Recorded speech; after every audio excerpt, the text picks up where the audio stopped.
Gila teman-teman, kakek Acerbi yang usianya sebaya T-Rex di pertandingan ini sangat mobile di sisi kiri. Bahkan gue lihat beberapa kali dia bertukar posisi ya dengan Bastoni. Acerbi seakan-akan bermain sebagai wingback. Dia sangat rajin membantu serangan. Dan bahkan di dua peluang pertama Inter, Acerbi selalu ada di kotak penalti.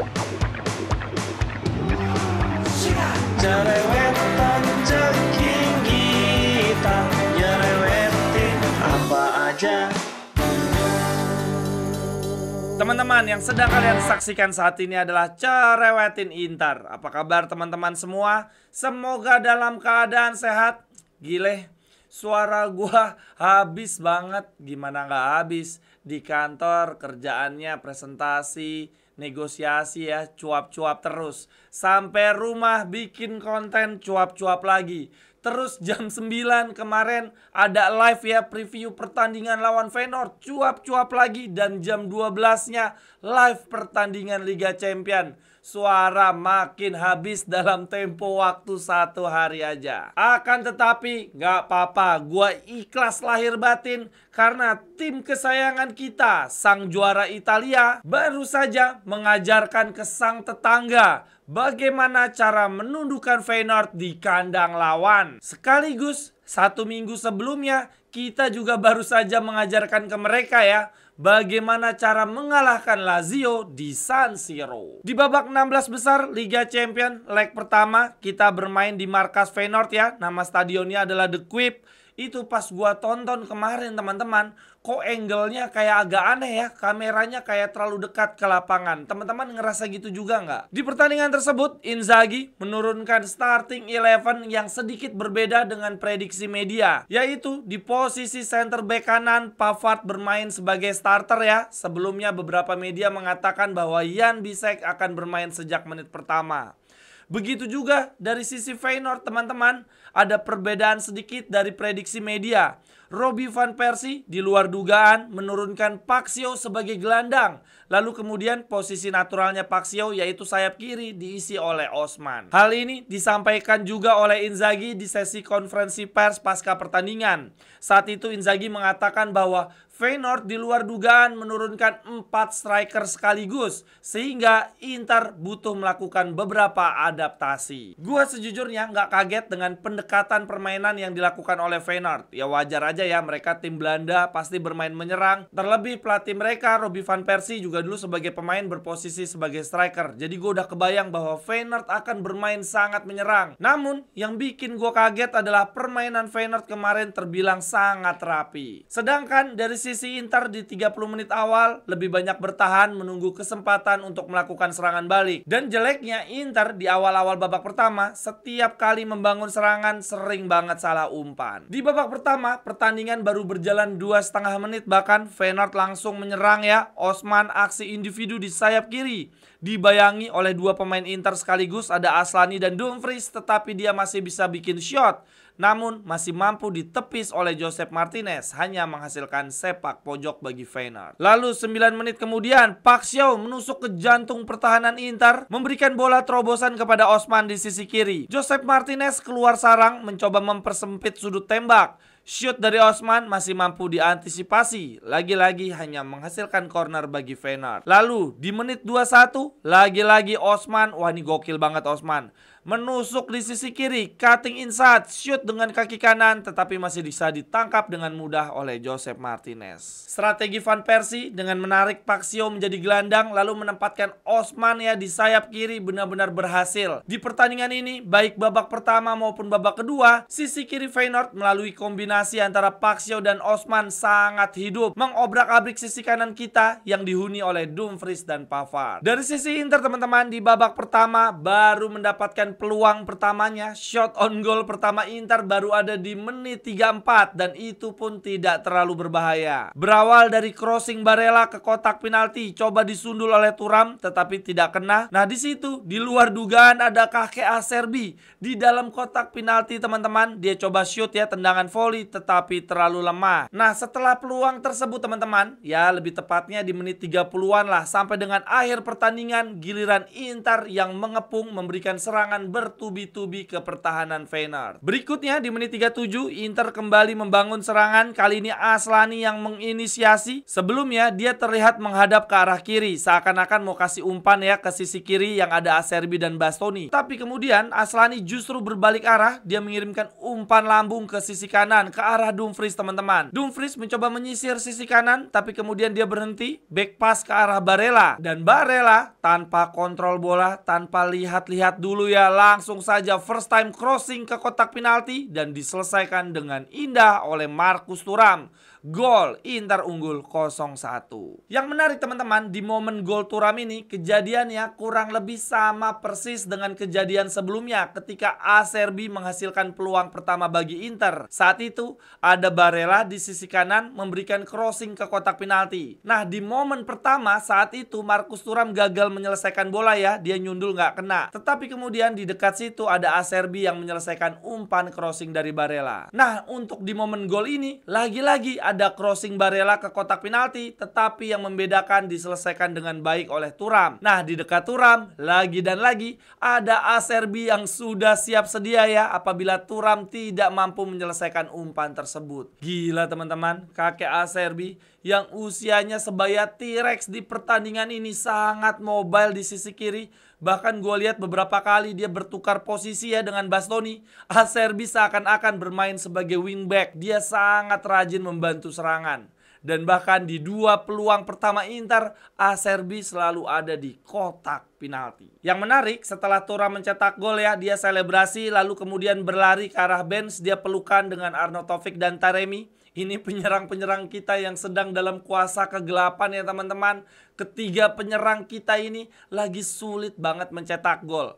Kemarin akhirnya Arnautovic sudah berhasil pecah telur. Sekarang giliran Thuram. Semoga di pertandingan ke depan giliran Taremi yang pecah telur. Lalu kemudian di babak pertama belum selesai di situ peluang Inter. Setelah mencetak gol 2 menit kemudian hampir saja Inter menggandakan keunggulan melalui Lautaro. Shoot dari luar kotak penalti masih bisa ditepis oleh kiper Feyenoord Willem Reuter. Dan kemudian di injury time babak pertama Inter masih mendapatkan peluang lagi. Tendangan bebas dari Aslani teman-teman. Sudah tepat ya mengarah ke gawang kencang tapi masih bisa ditepis oleh kiper Feyenoord. Dan akhirnya babak pertama ditutup dengan kedudukan 0-1 bagi Inter. Jadi babak pertama ini memang unik ya teman-teman. 30 menit pertama Feyenoord sangat menggebu-gebu mengepung Inter. Di 15 menit terakhir babak pertama giliran Inter yang balik menyerang dan berhasil mencetak 1 gol. Kemudian untuk babak kedua jalannya pertandingan berubah total nih dibandingkan babak pertama. Di babak kedua ini, di awal-awal pertandingan justru Inter yang lebih menggigit. Terlihat lebih ingin segera mencetak gol. Ini bahkan pertandingan baru berjalan 4 menit ya. Babak kedua, Inter langsung bikin serangan berbahaya. Berawal dari Pavard yang merecovery bola. Dia rebut bola dari penguasaan Feyenoord ya. Kemudian bola diberikan kepada Zielinski.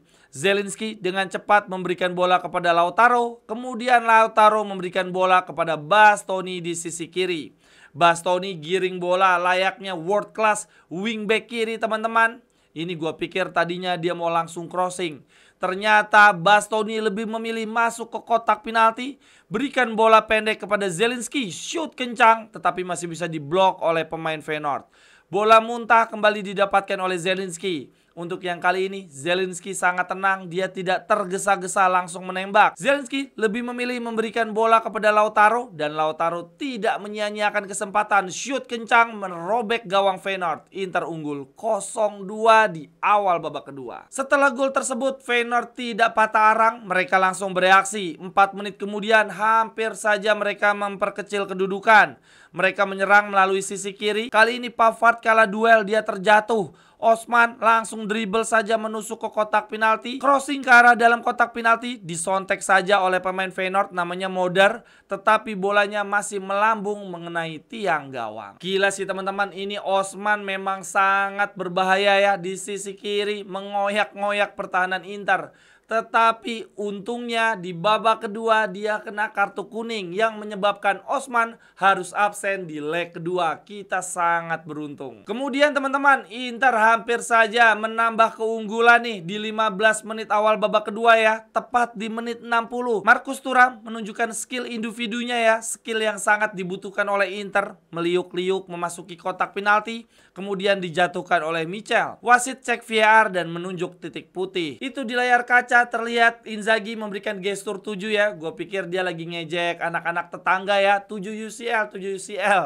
Taunya Inzaghi memberikan instruksi ke pemain bernomor punggung 7 untuk mengeksekusi penalti. Sayangnya Zielinski gagal mengeksekusi penalti. Inter gagal memperbesar kedudukan dan akhirnya skor 0-2 tetap bertahan sampai dengan akhir pertandingan. Di pertandingan ini teman-teman, Feyenoord walaupun sudah tertinggal selisih 2 gol, mereka tidak putus asa sama sekali, tetap menggempur pertahanan Inter. Tetapi sayangnya, Inter mode Liga Champions memang pertahanannya sangat amat kokoh. Tentu saja ini hasil yang sangat menggembirakan dengan selisih 2 gol di kandang lawan pula. Mempermudah tugas kita ya nanti di leg kedua bermain di hadapan pendukung sendiri.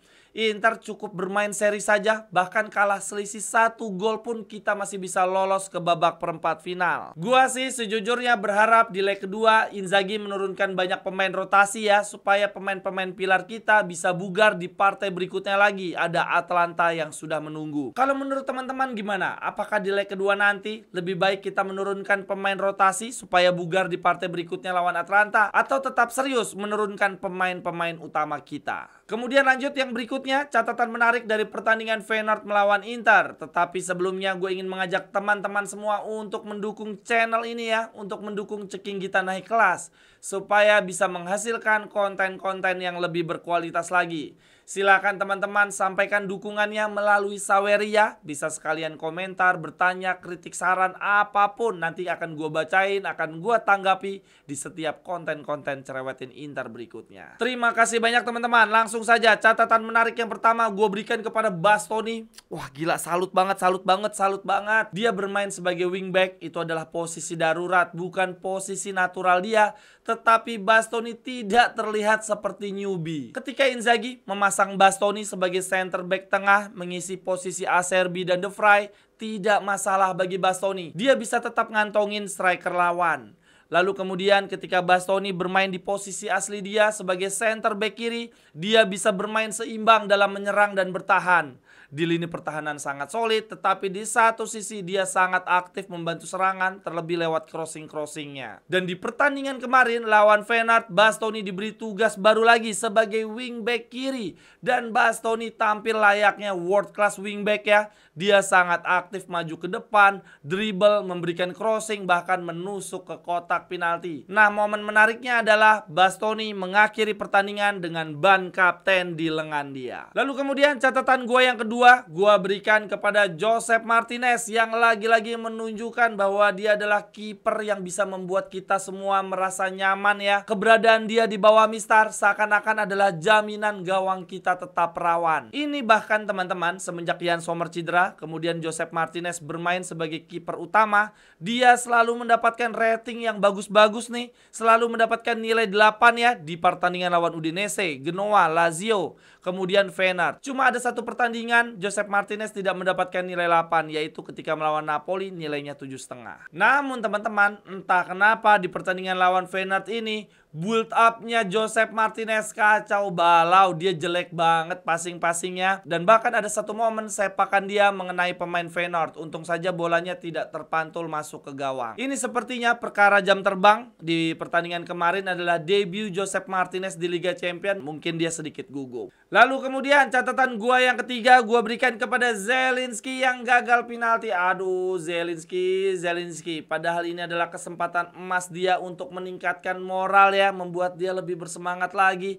Malah gagal penalti. Semoga ini nggak bikin mental dia drop teman-teman. Namun terlepas dari kegagalan dia mengeksekusi penalti, tetap aja ya Zielinski adalah gelandang kita yang paling cair dalam hal dribble dan mendistribusikan bola. Kita sangat membutuhkan karakteristik gelandang seperti Zielinski. Tetapi tetap saja kalau bisa sih Zielinski lebih improve nih, lebih meningkat lagi dalam aspek bertahan. Kemudian catatan yang terakhir gue berikan kepada sang kapten kita Lautaro Martinez yang menjadi man of the match teman-teman. Gile, dia bermain sangat gigih. Berapa kali gue lihat dia mundur ya membantu pertahanan. Dan selain itu di pertandingan ini Lautaro juga rajin turun ya menjemput bola menjadi jembatan serangan kita. Dan yang paling utama lagi di pertandingan ini Lautaro Martinez mencetak gol yang membuat kita bisa menang dengan selisih 2 gol. Sekian dulu untuk cerewetin Inter hari ini teman-teman. Terima kasih untuk yang sudah menyaksikan. Silahkan tuliskan cerewetan teman-teman di kolom komentar. Sampai ketemu di cerewetan-cerewetan berikutnya. Bye-bye, thank you.